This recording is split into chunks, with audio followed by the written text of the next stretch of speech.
Shinzan. It's beautiful to meet you again in this space where our connecting can be shared, and your reflections on your own life trajectory and what you've learned, exploring both Zen Buddhism, teaching, your particular social location as a Mexican man living and teaching in the United States, and the working together of what you explored early on in your path around shamanism. Thank you, Dancho. Thank you.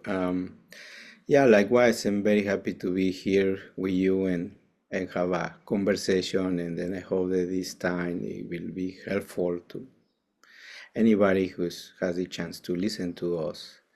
Yeah. I want to start by asking if you could share a little bit about your trajectory. Even as you were establishing a practice in Zen meditation, you found yourself exploring shamanism within Mexico, Mm, and just everything that you've seen and felt about how the Zen and shamanic worldviews and practices mm, complement or work together. mm. Yeah. Wow, that's a big area to explore. Yeah, well, very young age. I was in my 20s when looking for answers, about life, and this that took me to read. I went through the books, reading psychology, transpersonal psychology, and Aldous Huxley books, and a little philosophy, yoga, and yeah, books related with personal growth. And that's what I found first, Zen meditation. And later, at the same time, I met my friend. He introduced me to Carlos Castaneda books, the teachings on Don Juan, and then Tales of Power, all those books. And where I born, so I was born in Veracruz, so near to Oaxaca, so the next state, one boundary neighbor is Oaxaca, and there is a place it's called Huautla de Jimenez, and it's very famous about the magic mushrooms. And then it was the place of Maria Sabina, the Mexican healer, very well known. And then my friend, he said, let's go there, let's go to explore. Anyway, we went there and we met somebody, a healer, and I had the experience. We have ceremony, and their way and and their tradition, very respectful. And it was very interesting, the treat I have, the experience I have. And later I went back, and the following year I went back, and then I did another with different plant. Um, and then it was, you know, okay, it was not so amazed with like the first one. But at the same time, I was practicing meditation, and I started getting into going to the Sangha, and then I had my first retreat with my Korean teacher, Korean Zen. And meditation, uh, to me, felt very safe, path, very more manageable, so to speak, than to do with the plants and all the, experiment with the chemistry of the brain and things like that. They could be very risky and dangerous. So that's what I stopped going to that kind of path of uh, shamanism or healer. And then I was just more into, and then I didn't do any more. I mean, but beside of that, I was reading a lot the books of Castaneda, and always has been very fascinated those books, and they have a lot of similitude with with Buddhist teachings. No, and then one of the things that I remember, like the impermanence. We have impermanence, and then those books they teach about to be conscious about death. To have the really awareness about death, the presence of death. And another is about personal importance or self-importance. It's just the whole ego, and another teachings are related with mindfulness, and yeah, and Castaneda or Don Juan teaching about really being impeccable with your task, really. He didn't say that like a big one with the task, but that's what I tried to teach, like to really be present and attentive with anything that you do in your life. Uh, yeah, that was very. I started in the end with the years of study Buddhism. I started, recalling all these phrases and having this connection with some teachings very similar. Both the spiritual paths, and shamanism is very, very old path. Um, yeah, that's what I can say about it. It's curious that you're identifying the construction of a secure space and maybe a clear delineated path that's less risky Mm-hmm. as a reason to opt for Zen or Buddhist meditation.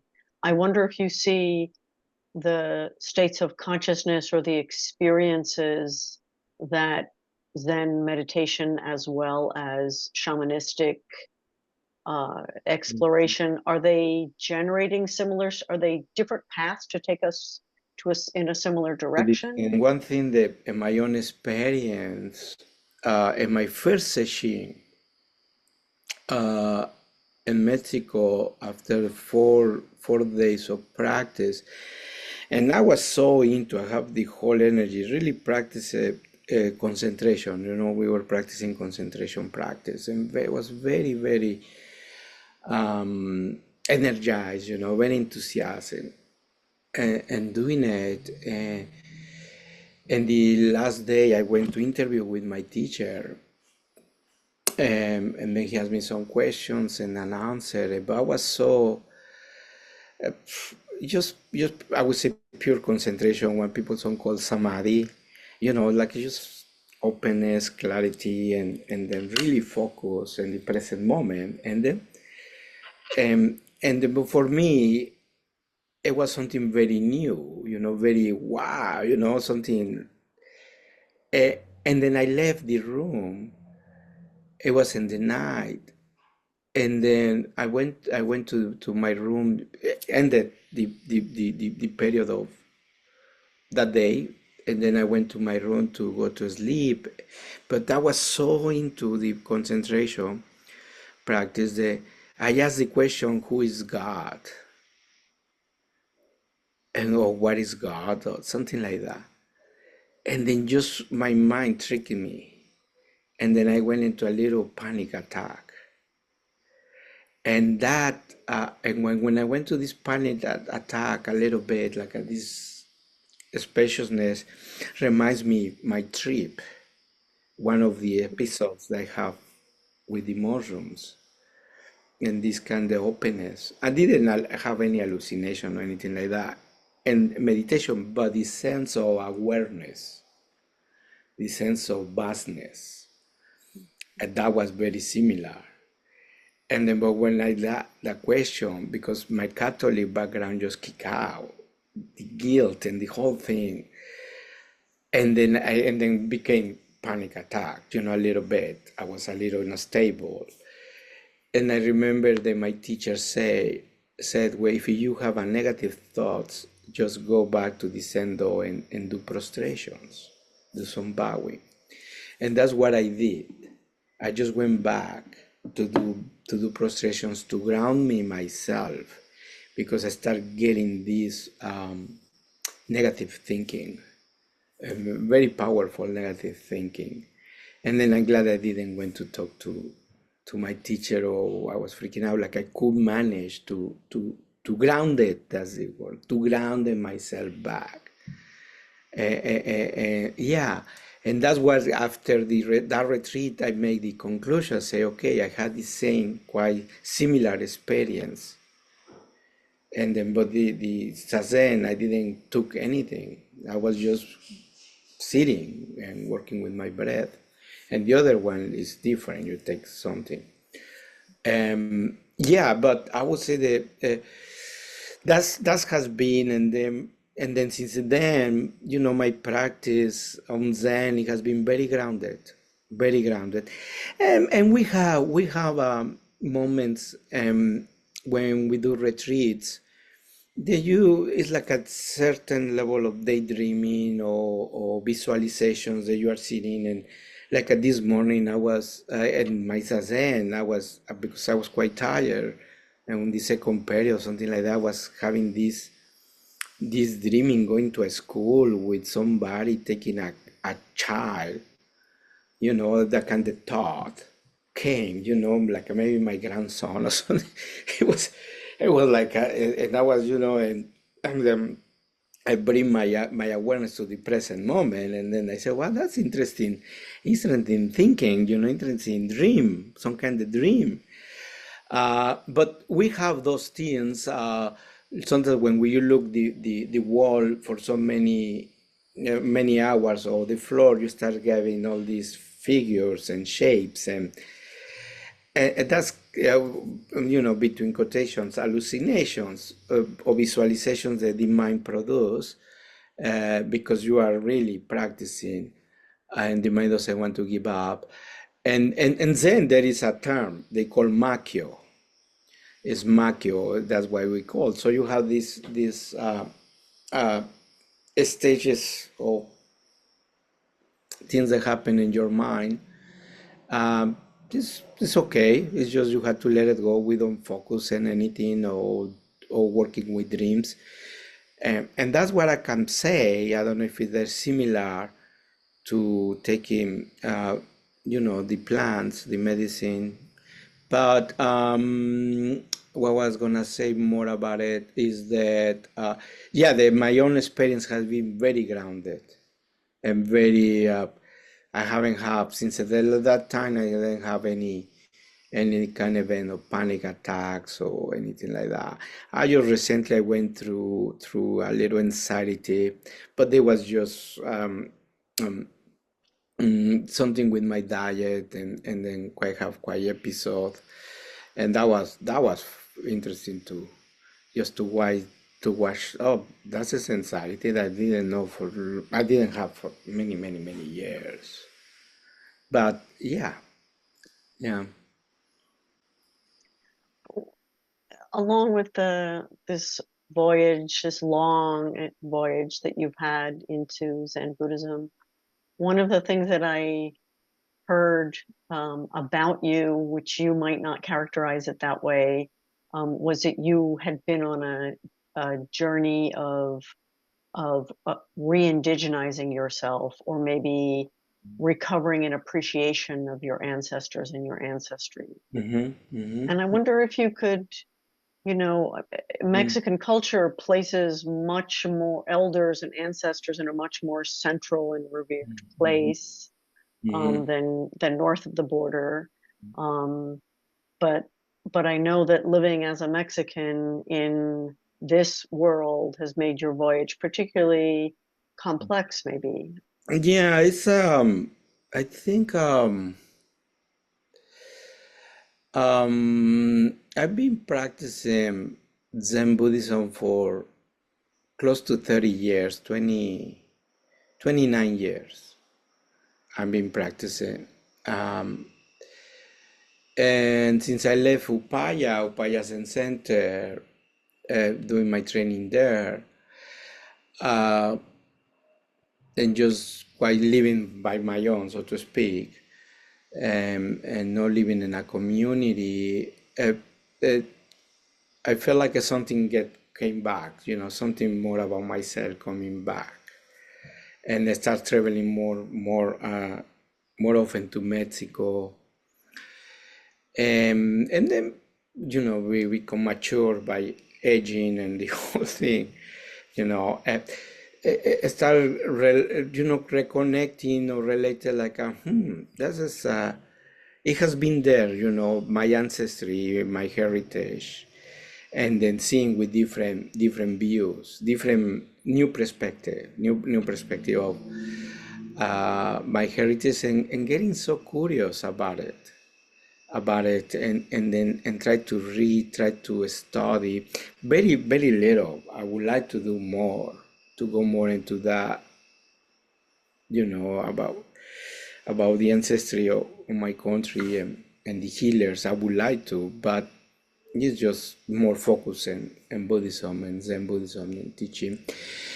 But there are things that are really popular wisdom, like the Olympia, so the smudge and things like that. The almost every single Mexican knows, and then I implement for my personal practice, smudge, and get some herbs or plants, do the kind of rituals. Um, uh, and when I go to Mexico, I try to. I've been doing only once, but I try to go to the archaeological sites. I like to go to those places with indigenous people. I haven't had much time or many opportunities to do it, but this is something that I would like to go and just to be with them, and see what happened meeting those people. Um, I've I have met some people, but no really quite, I say, connected or learning from them, just casual events. But when I go there, I do my own practice, my personal practice, and recently it has been maybe the last 3 years or 4 years. Oh, I can tell you a drink that I have very, if you are interested. But yeah, this is very interesting. It has been like maybe 3 or 4 years they start reconnecting with those roots and praying, some kind of practice of praying for guidance to the ancestors. Yeah. I should just mention that we've already talked about some of these topics in Spanish for the Yeah, Spanish language yeah, YouTube channel, yeah, so I'm kind of yeah, referring back to yeah, things. that's fine. So one of the things that we explored that I thought was really rich was the process that you underwent of addressing some of the wounds that are created by being someone who's marginalized or displaced from the centers of power in a white Oh yeah, supremacist culture. yeah, And yeah. that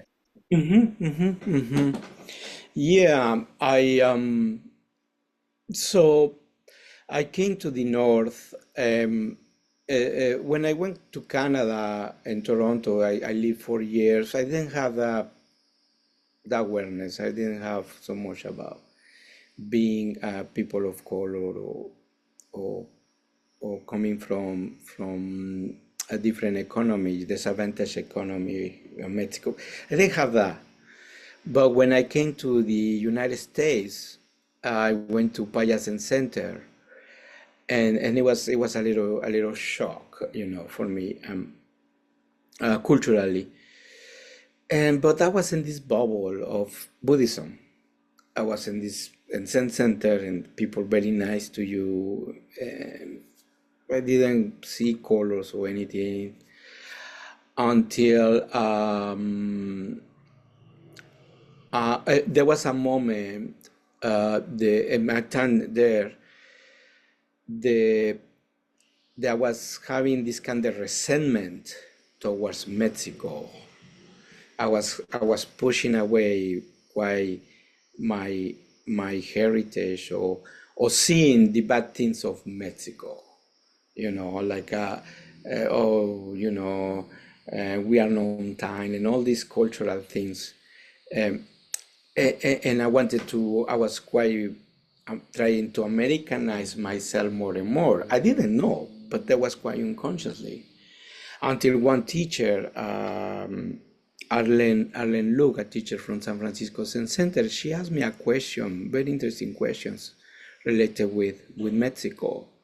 And then I saw my response, and it was like, oh, there is something there. And then I remember that conversation. She said, "Oh, at some point you had to make peace or something related like that, or integrate your background with this new culture with United States." And that around that, she mentioned something like that. Uh, anyway, and I wasn't aware until I left Upaya, and then and then living in United States, when you are just another citizen, another person, you are no sensei or you are not Buddhist. Nobody treats you like, oh, you are a Buddhist. I start getting, being this racism. And at the same time, I went to the to this organization to teach mindfulness to teenagers. So I went there, and that time they were doing those workshops about diversity. And part of our training, being part of the staff or teachers, we needed to take them. So I did. I participated in those, and those workshops really helped me to not to disown that voice. And that what for me was like a wow. And then people say, no, you are so beautiful. Because I was getting so self-conscious about my accent, speaking English.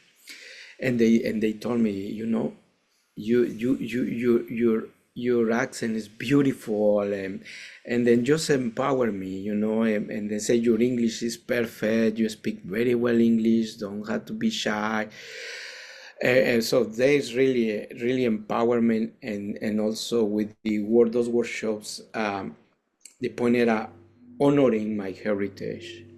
And that's what I saw. I saw like, wow, I have a beautiful heritage. Start seeing the old Mexico. And it was like, wow, yeah, what?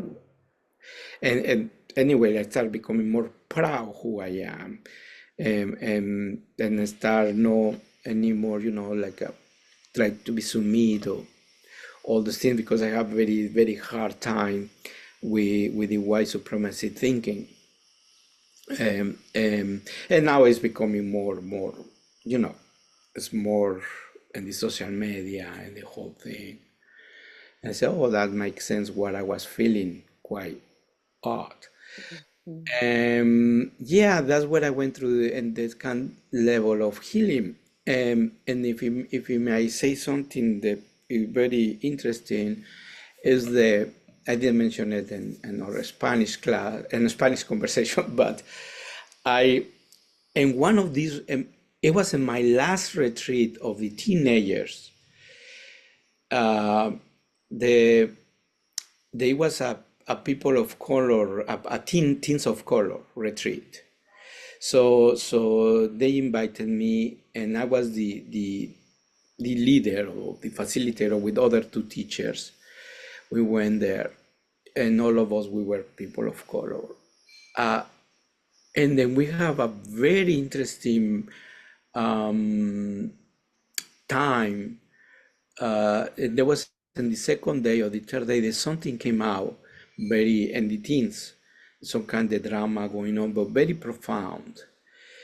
And our teachers, and there was this teacher of color, very nice woman, that she her name is Beatriz.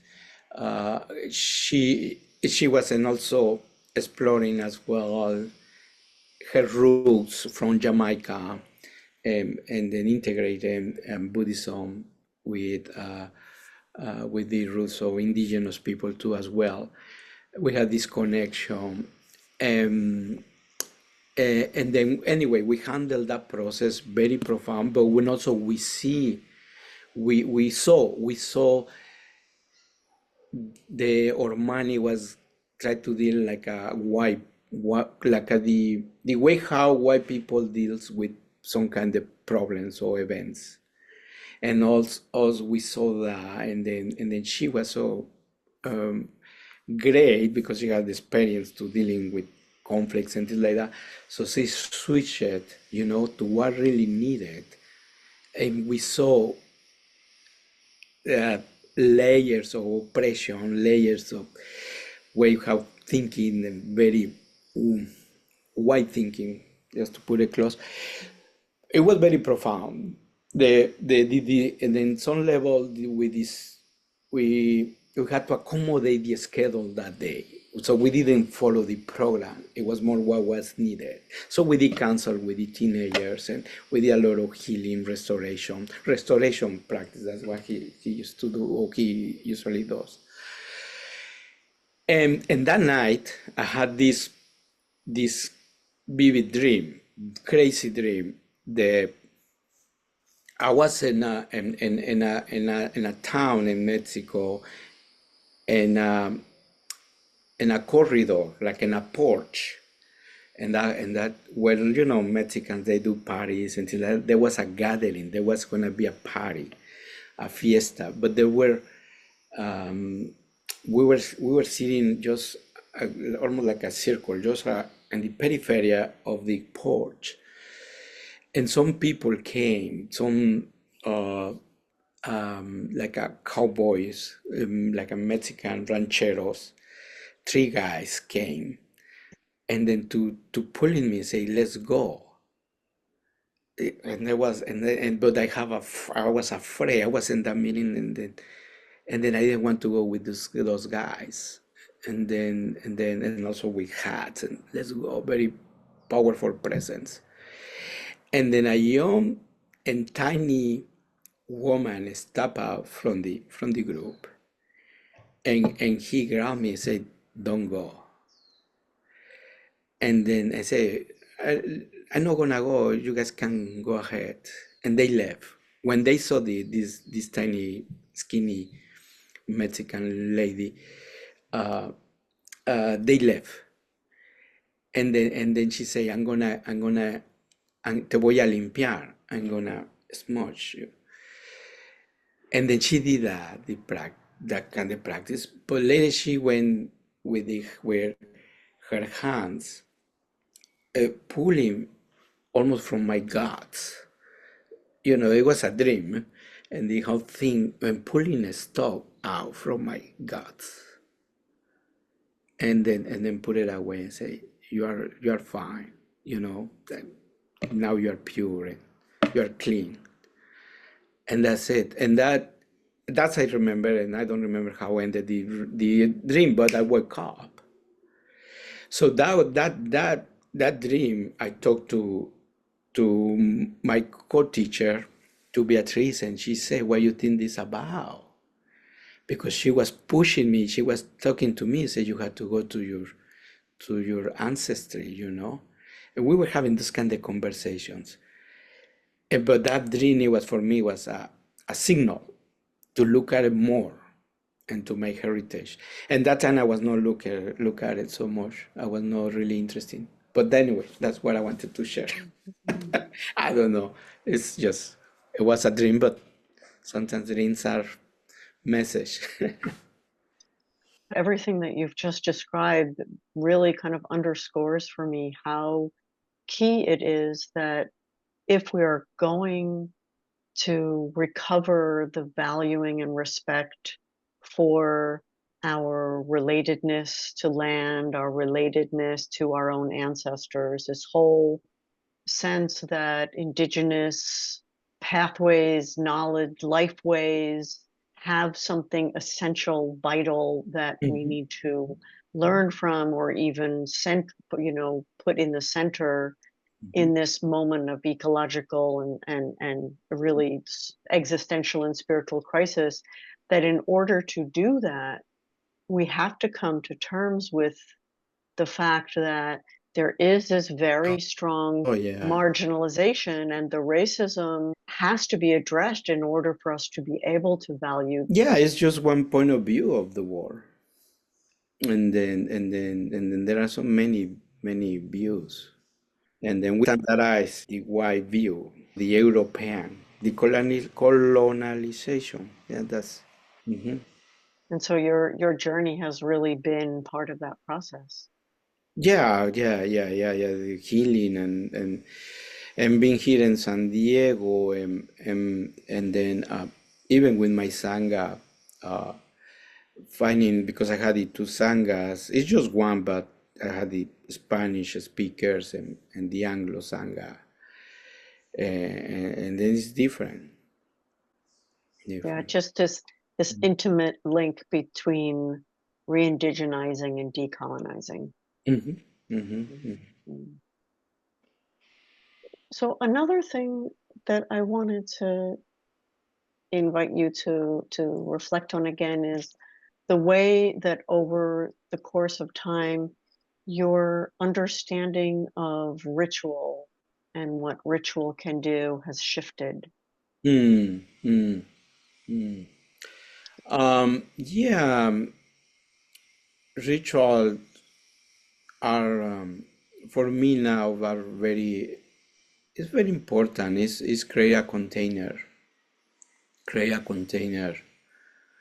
and connection. Let's call the spirit. Or John Didolori say, make visible the invisible. So to create a ritual, and it's a connection, it's a relationship, and we need. And then as a society, we have our rituals as a society, but there are no religious ritual. To go to a baseball game, this whole bunch of ritual. Even for dressing and then be in the stadium and everything that what's happened is just very ritualistic. And the seven inning, so you stand up and then you sing a song. So it's a ritual. So we have. But here as a religious ritual, for me, it has been. I have been I have my phases. Sometimes there was a time in my path that I was rejecting all the religious aspect of that. I remember with my Korean teacher, and I was gonna be ordained, and then suddenly it just came like all this chanting and all these rituals. And I said, well, I was running away from it, from the Catholic, and now I am here, and then I'm gonna be priest. So I was quite a state of self-sabotage unconsciously, but I said, okay, there is something. What is that resistance to look at it? I work on it into that. And I remember there was the Korean Zen, they do a lot of prostrations, very similar to the Tibetans. They do a lot of bowing. And that time, our teacher, he asked us to do 3,000 and just one shot. And so I did those 3,000. It took us 8 hours of bowing and fasting. We didn't have breakfast or anything, just we started in the morning until around noon. And then maybe we were in the 2,000 prostration, something like that, when something I was so angry. I was having really a lot of anger came out. And then I was just bowing. I didn't feel any more the knees. And then I was just boom, boom, boom. And suddenly something fall off. Something, a huge resistance just fall off and changed my perspective of the ritual. or my relationship with what I was doing. And then from that it was good. And then, um, but what I start value more the rituals when I went through these empowerments, and Zen. And then there are several, there are three. Well, there is the ordination, and there is one ceremony about being the head monk or the head practitioner, they call Shuso. And then later you have the two finals empowerments, they give you the Dharma transmission. So in those two events I have, that was, I personally, that was something like, oh, this is serious. You are not, this is really. And then that was after, in that moment, and those events with my teacher, boom.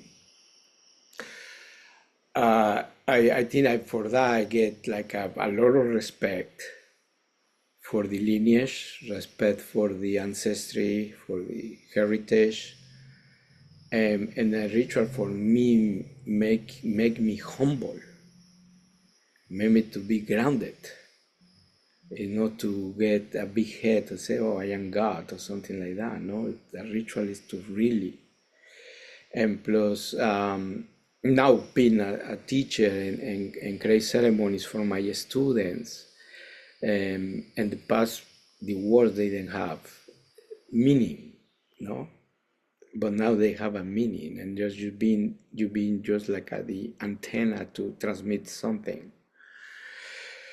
And we do the taking refuge, receiving the precepts, and then the way how is the ceremony structure, you see it. You can just, some people maybe don't pay attention and just do it, but there is invocation, there is acknowledgement about, yeah, the ancestry, and you are calling for those energies to be in the space, and then feeling or not, it's up to different people, but anyway. And then you give the precepts, and then they make the commitment with the student make the commitment to the path, not to the teacher, to the path, to the Dharma, to the Buddha Dharma. And then later there is a big celebration about recognizing as a Buddha, no? This is the baby Buddhas. And then you give a name, and this is just beautiful, but that the ceremony and the ritual, they create something in the psyche of the student and the heart of the person, like those empowerment that they did to me. And then they came about the vows, because we take vows, and to remember, why you are doing this, to remember your vows, and that's what its power. And then, yeah, that's what is so important. And unfortunately, in our society, we are losing that. There are very, very, very a few things, there are not many things. One of those is marriage, and then we focus more on the party than the ceremony itself. We're taking care more about extra stuff. And we are losing, funerals as well.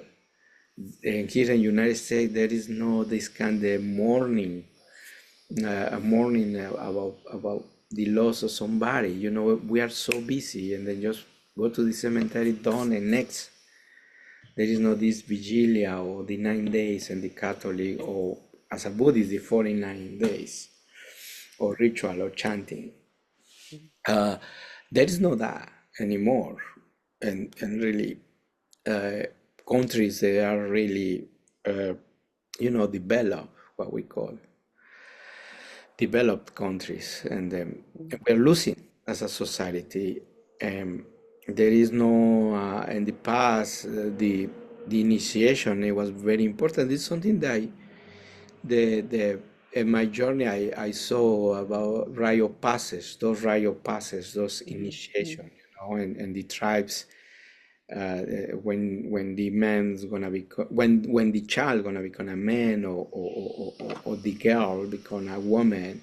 There are rite of passage. Acknowledge that. Quinceañera is one of them. The became, became Mhm. now social event, but the origin is that, the child becoming a woman, the girl. So yeah, and we are losing those rite of passage important in our society. Mhm. For me, is to find the connection, to find, I would say, the ritual, or when you do ceremonies, to give form to this bubble in the stream, in the river, and then you create, and then this bubble, and then I would say that, and you feel that connection, you feel that union, that, yeah, Mhm. with the whole, with the whole, with the past and with the present. I talk to my people, I say, we are doing here, we are just a sangha, but we had to um, honored our ancestors, no, the lineage. There were people that were doing this before, and then gonna be people doing this in the future. They continue the Dharma. So just we are one link, whole Mhm. chain. Your relationship to the earth Hmm. underwent a transformation over the process of these years journey that you've had. Hmm. Yeah, I have it was in 2008, when in that time Roshi Joan Halifax, he used to do Vision Quest, and I was in Upaya living there as a resident, and then she used to do it for us, for some people, and then I went to do it. That is 10 days. The whole program is 3 days of preparation to go into your intention, why you're gonna do this, and plus practical things, how to live in on the woods by yourself. And then you go for 4 days, 4 nights solo, and fasting, just water and a tarp. And then you don't have tent, you just a tarp and a sleeping bag. And you go there, and then you come back the 3 days, or after the 4 days, the next 3 days. So you come back to have integration. So when I went in to do that retreat or that vision quest, I just I did what did they say? You go into the underground, the natives in that part. You go into the ground. You are not really conscious what is going on in the unconsciousness until you come back, and then you reflect, and when you say your story, and then the teacher or the facilitator mirror you and say, reflect your story. But after that event, I feel really connected. I feel like at the earth, like a mother. We call Mother Earth. For it, there is a reason why we call Mother. And then I feel different connection, to see it more like a living organism, the way it is. And change my view, change my relationship with everything, with plants, with rivers. I feeling home. In the past, it was just something that was separated, and the whole thing related with saving the planet and all this movement and activism about being green, Greenpeace, and I didn't. Yeah, like, that's very new agey thing, um, and anyway, I now, uh, it changed my relationship. It changed my relationship through that vision quest, to be for 4 days, 4 nights, um, just in the woods, and then to see the trees, to see the soil, spend right there, really grounded myself.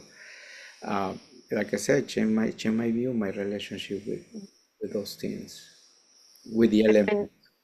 Hmm. and what does it mean to you to experience your relationship with the earth as mother? Mm. It's all, it's a healing. It's a healing. It's the womb. It's like the womb.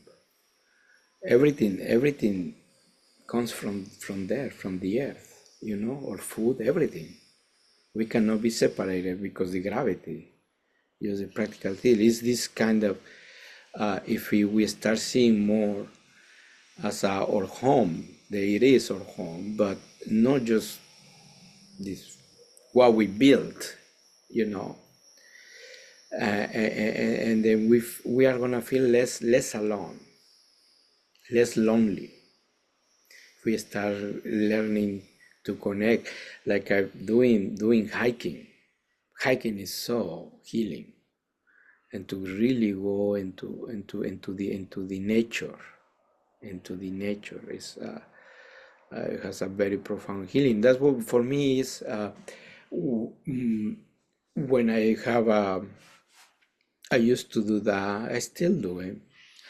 But when I start having difficulties in my life, or doubts, or things getting challenging, I go to the nature, sometimes to the pray. I have very lucky to be in the ocean, so I can go to the ocean and just to be there and connect with the ocean, with the waves, and get soaked into the water, or go to the mountain and pray in the mountain, just to for clarity, for whatever I need. I still do those things, and that's connection. And then I don't care so much about the answer. I just do that and put it there, and Hmm. I know that it's gonna Hmm. come. Not about what I want. Hmm. Hmm. One of the things in this, the kind of unmediated relations that we can find when we're connecting to the elements or with other species when we're out, as you say, in nature, is that we're in spaces that are not dominated by language or conceptual structures. And I want to I want to come back to the comment that you made in the beginning that the Buddhist path presented itself to you as safer, Hmm. and some of that safety comes from structures. Hmm. Hmm. And the structures, I know when you first started connecting more deeply with Buddhist communities and teachers, the structures are very hierarchical. Mm. Yeah, it has been a journey of hierarchy and lateral leadership. You have this, and some people, even I have been participating in some workshops related with that. It's not easy. It's not easy to make it horizontal, the leadership. And I remember one facilitator said the hierarchy is important because the hierarchy is the person who is in the top to see the vision where we are gonna go, and then the horizontal is just you are not gonna see it, so you can just be in the same spot, making loops, so to speak. And the same thing, has a good teams and bad teams, the shadow sides of those two teams. Uh, and, and for me, well, in my sangha, I I try to create. It's hierarchical. There are hierarchy, and there is hierarchy. And then but at the same time, I try to make it more friendly, more friendly, and then to remove the idealistic, you know, the idealistic figure of the teacher, that the teacher is perfect, that the teacher does, you know, he's enlightened or whatever, something. So I am very down to earth, and what I heard from the people in my Sangha and from other Sangha, the way how I am very accessible, and that's what they like it, because I have a tea with them. I just can just, you know, relax with them and talk about anything with them. I don't mark this big separation, but at the same time, they respect me. They can see me as a teacher, and then sometimes for me it's very to get it. Yeah, I'm getting used to that role of being a teacher, you know. Anyway, but and one thing that has been um, for me in my journey is a teacher or somebody who is leading communities like that, spiritual leaders. We need to have support for with peers, and also we need to have a quite stable psyche and psychology, that maybe we have done some work in our psychology, that we gotta wear more in our shadows, and not to cause harm, because sometimes there are teachers that they don't take care of that part of their minds, of their hearts, and they are wounded like everybody, and then they just cover with spirituality, and religious aspect, and that thing is leaking, you know, in the sangha, and causing problems, and hurting people, and so that's we need to be aware of. That's the problem. And then with the hierarchy, uh, I think the hierarchy for me is not about, is the people earn the respect of the sangha by the practice, by the way how they hold the practice, how they become role model, and that you empower or point it out, but based on that, the we need to be humble, you know, and based on that, and instant to the other, where you empower somebody and gets big head and this ladder or hierarchy and start causing problems. Mhm. That's I think I'm very careful with that. Mhm. Very careful with some empowerments, and then I haven't empowered so much, it's not much, and we are very young, but that's what I can see, and then it's no, it's I think as organizations where we are moving, like at this organization that was talking about teenagers teaching mindfulness, there were really, they tried to create things very new, like one, it was this horizontal or collective leadership, and they were quite successful in some areas, and some areas no, but um, uh, yeah, because nobody, you know, the government is very hierarchical. All the governments in the whole countries. We don't have it, we haven't discovered this model of horizontal things that we really need to take care by ourselves. We can do some, but I don't know if we can do everything. I remember Joan Halifax, Roshi Joan Halifax, when she was in Ohio Foundation, that is very well known about council practice. There was a point the everything, every single decision has to go in through council and council practice. And she say, you know, and in the beginning it was fine, but later it becomes so bureaucratic, like nothing can get done, because Mhm. you have that process of the whole community had to get involved and make this opinion and discussions and debates, and nothing gets done. So that can be sometimes the downside of being horizontal, when just do it. Mhm. Yeah. I don't know if I answered your question or the reflection that you asked I me. don't think it matters, Shinzan. It's all interesting to think about and to think with. Yeah. And yeah, and then I hope that some people have a little benefit and then inspire for the practice, for any kind of spiritual practice. But that's something that as a human beings we need. We need to have our spiritual practice. Yeah, in the same way that we have our personal trainer or or physician, so we need to have our spiritual practice wherever might be. Well, thank you so much for the inspiration and the reflections. Thank you, Dancho. Was so Thank nice. you.